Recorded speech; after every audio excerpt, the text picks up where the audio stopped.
Well, folks, you know you're in for a treat when you hear that tune because it's time for another week of the Rec Poker Podcast. Thanks for joining us here on Monday nights. We record these while we're playing in the nightly home game over on Poker Stars, trying to steal each other's chips. If you don't know what Rec Poker is about, I guess I should introduce us.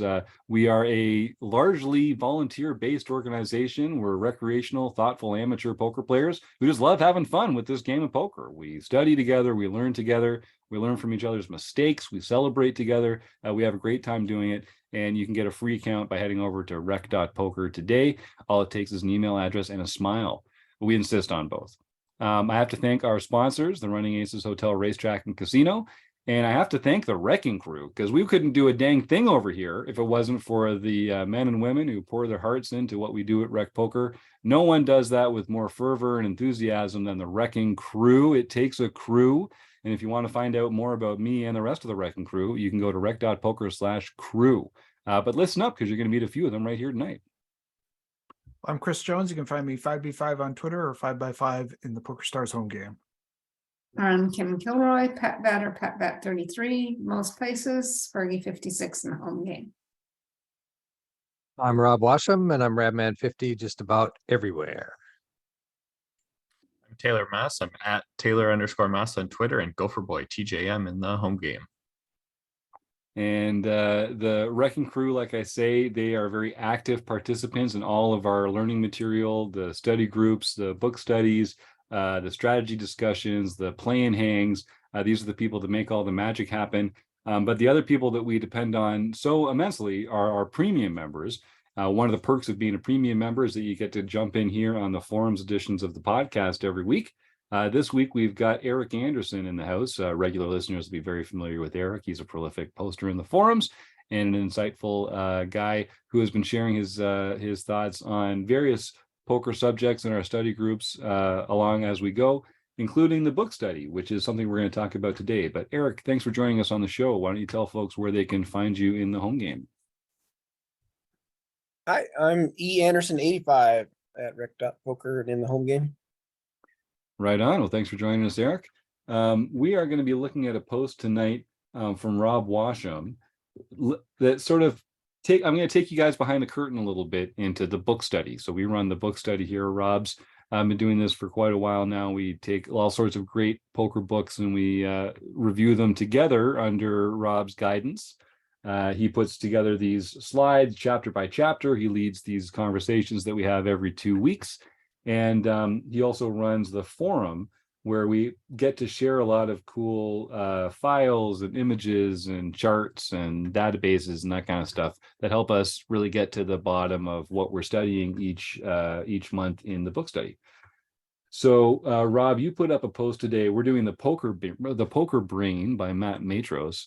And you put up a post just before the new year talking about constructing our range into buckets. And you put an awesome spreadsheet together. And this post really elicited a lot of response from people like Chris and Eric and some other people that have been taking part in the book study. Can you just talk a little bit about what this means to have different buckets for our hands, why it's important, and kind of what this exercise was like for you?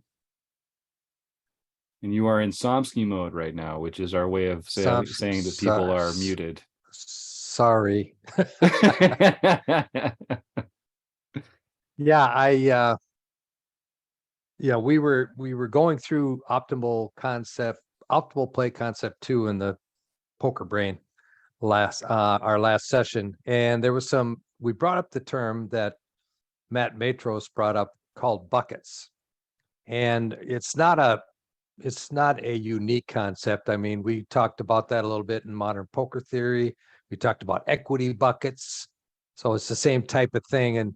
And in this concept here, we're talking about all the hands in your range can be put into different buckets.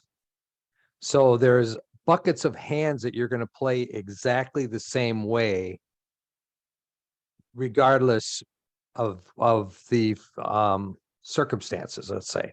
So when you see a specific flop, there's going to be a group of hands in your range that you're going to play a certain way. Another group of hands you're going to play a different way. So let's I use just a quick example. And for one thing, in this example, I am not saying that this is the way you should play these hands. I just took a range and I just randomized a flop. And then I took all the hands in that range. I'm in position, I'm under the gun. I've raised pre-flop and I get called by the big blind with a 60 big blind stack. I used a standard GTO range for my starting range. And then I just said, okay, and I'm going to be checked to, pretty much the big blind's always going to check to me. So what hands do I bet and fold to a raise? That's one bucket of hands. So all these hands, I would play the same way. And then here's a range of hands that I would bet and call a check raise. And what does that group of hands look like? So that's a bucket, another bucket. There's another bucket, which is a bet re-raise. So here's a bucket of hands that I'm going to bet. And if I get check raised, I'm going to re-raise him. And then there's hands that I'm going to check. And then how do those hands relate to the flop? And when do I check them? When do I bet them? When do I bet raise? And have an idea before I perform my action, whether it's bet or check, I have an idea of how all these hands are going to fit in all of those different buckets.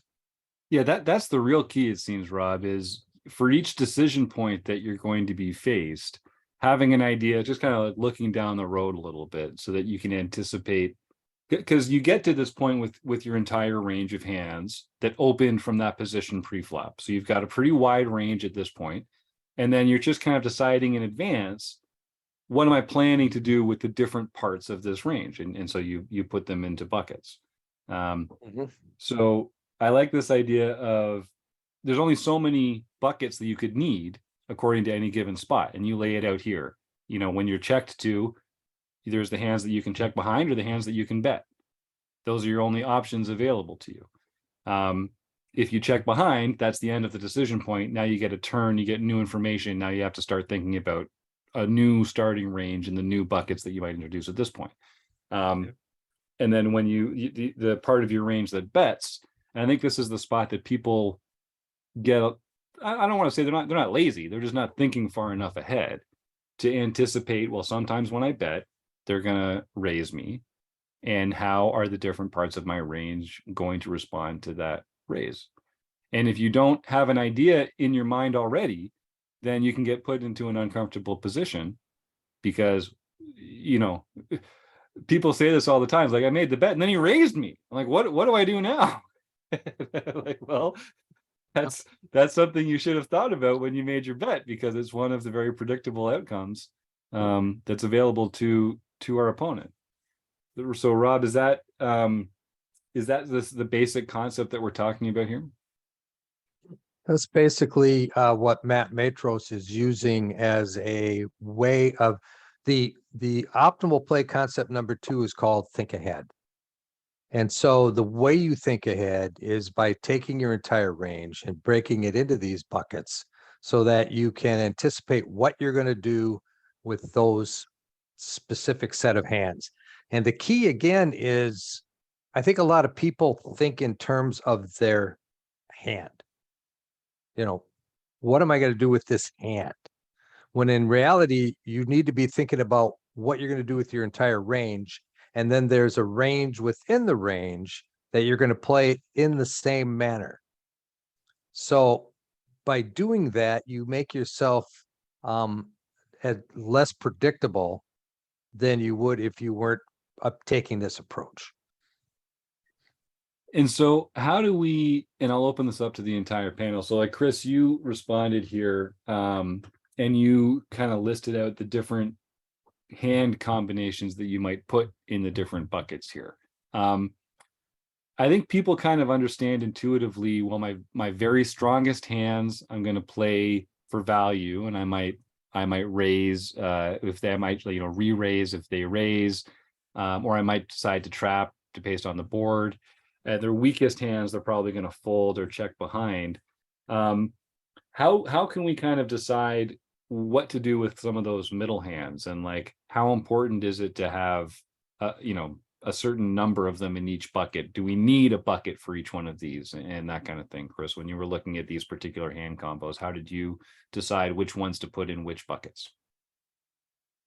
Well, I've been trying to do, I mean, I guess I would almost even challenge the assumption you just made there. I've been trying to do a lot of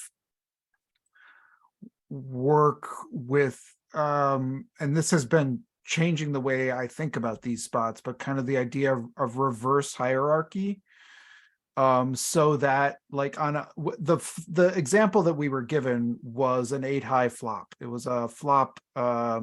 So in this under the gun opens, big blind calls, the flop was, I forget what the suits were. 8 of diamonds, 7 of diamonds, 4 of spades looks Right, like. If I got Right. that So it's a low flop, it's a 2-tone flop, it's 8-high. And so one way to think about a flop like that is, number one, it's fairly, even though we as the under the gun opener have a lot of like big pairs and lovely things like that, this is a fairly friendly or advantageous flop for the big blind. So that what that means to me is that we as the in position player need to have a more expanded checking range. That we need, and that checking range needs to include some strong hands. Well, okay, which strong hands? And this is where that idea of reverse hierarchy. Well, a hand like basically 9s through aces. Let's take all our over pairs, right? A hand like aces needs no protection at this point, right? Like you cannot there's no overcard to the aces. Kings need less, or need a little bit more, but the only card they fear is an ace, really, right? If they're not already losing. And so those are like aces and kings become really attractive checkbacks here to protect the strength of our checking range, while hands like 9s and 10s become very attractive bets because they're vulnerable to those overcards coming. Does that sort of make sense? And so thinking about, and then you can think about it all, that's just the overpair segment. You can think about other types of hand classes and think about how do we manufacture this so that our checking range has some of the garbage in it, but also has some strength in it as well. And that's kind of like what Rob was talking about not being predictable, right? About having kind of some balance in those ranges as well. And Chris, my only other question to follow up on that a little bit is, so when you're thinking about that, do you think about like having a certain ratio of bluffs to value? Is it a question of having like the same number of combos or like a 2-to-1 ratio or something like that? How do you decide which ones to include and which ones to put in a different bucket?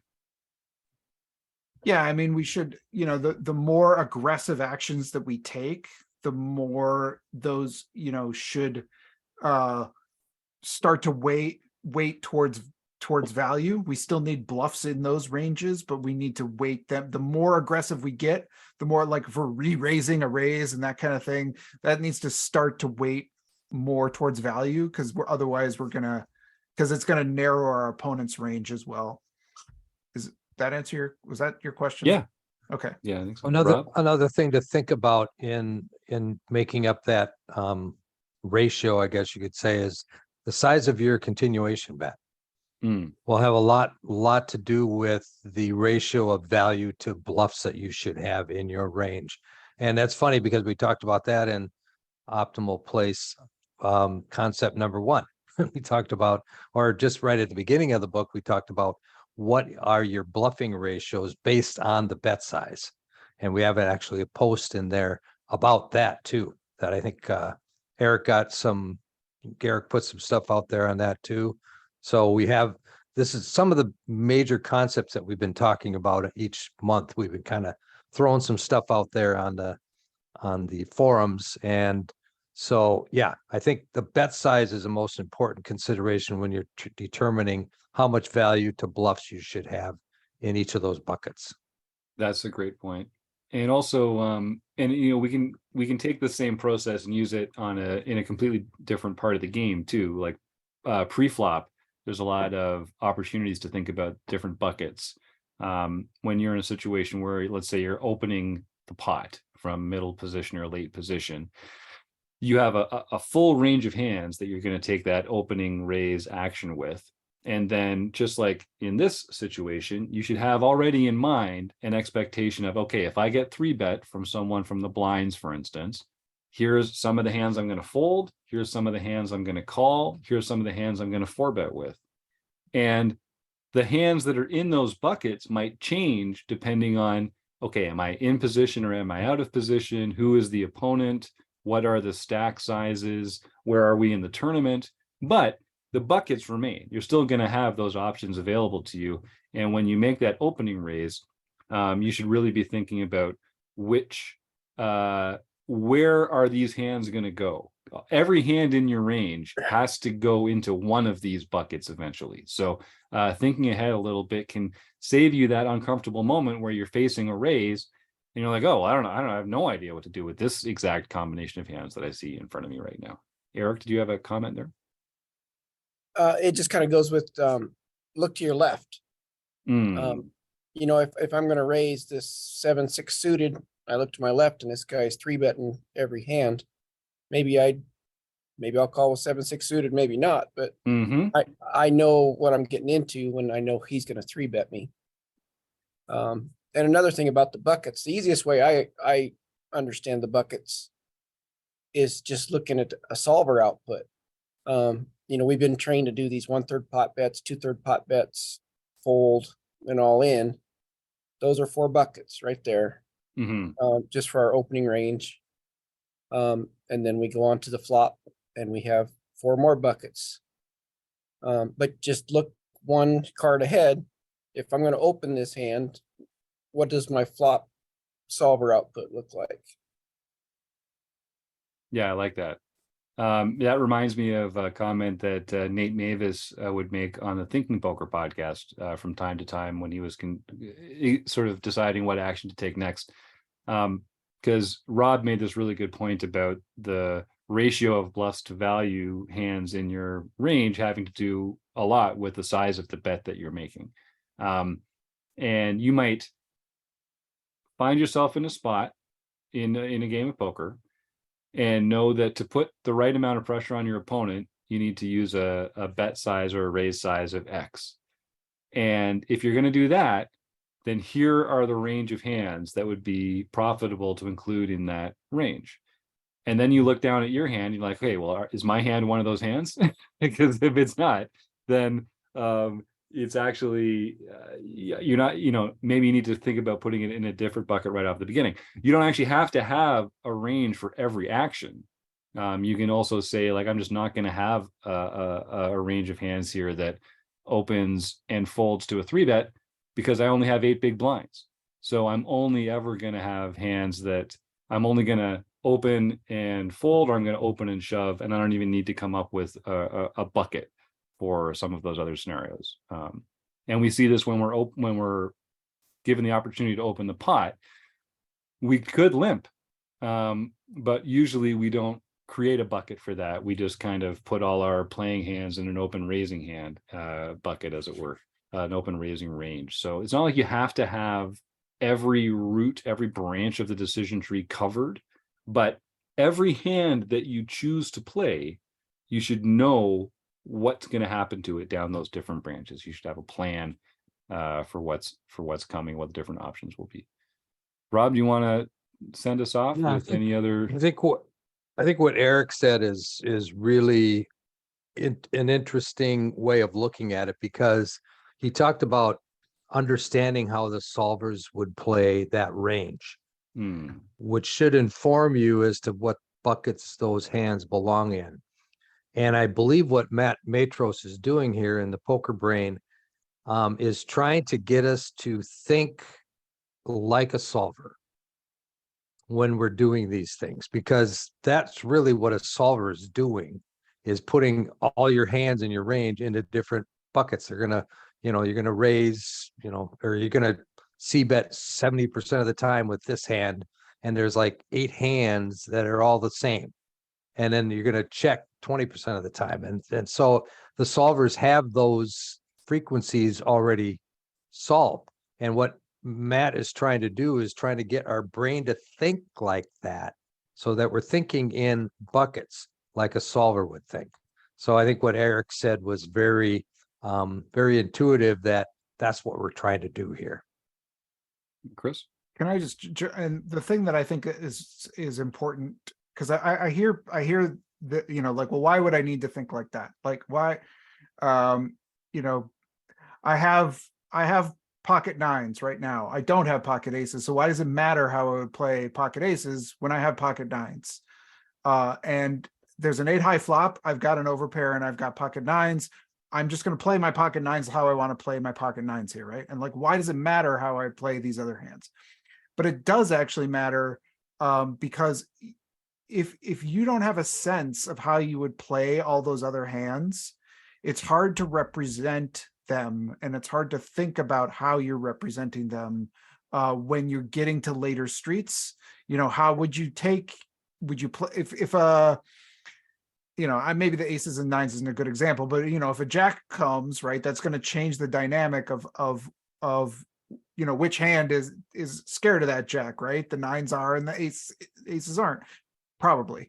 But like, if you're not thinking about that across all the hands that you might be playing, now you're just reacting and you're playing the hand that you have in front of you, rather than trying to construct something that tells a good story to your opponent, right? That's what we're really trying to do, and puts them in a position of not being able to say, I see, when the jack came, you got nervous, so you checked back when you were betting before. I basically, you know, I can put you on something here. And if we have more of it may not be the best example, but if we have more of a sense of how our entire range might play across these kinds of segments, we can have a better sense of how to play that exact hand that we have in the moment. Yeah, Eric? Our job is to put our opponents in tough situations and make them make mistakes. Pretend that all I ever raise is pocket aces. You're going to learn really quick that when I raise, that I have pocket aces. Yep. The only way I'm going to get you to call is to have something you can beat in my range. So I might put ace-5 suited along with my pocket aces, and then that gives you a reason to call. You might think, oh, I can beat your ace-5 suited with my ace-6 suited, and then I still can beat you with my aces.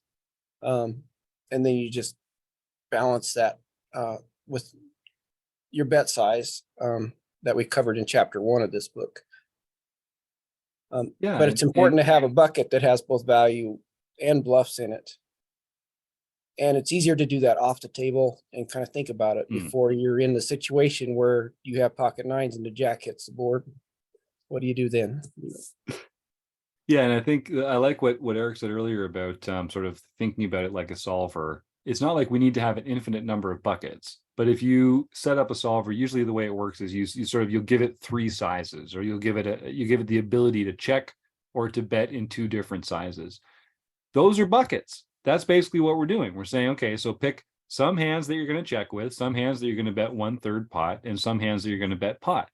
And the solver just goes through and, you know, sorts the hands that it's the most EV to be in these different buckets according to the qualities of that hand. If you gave it 3 bet sizes, it might spread them out over 3 bet sizes. If you only gave it 1 bet size, it might say, okay, well, I'm going to check with these and I'm going to bet with these.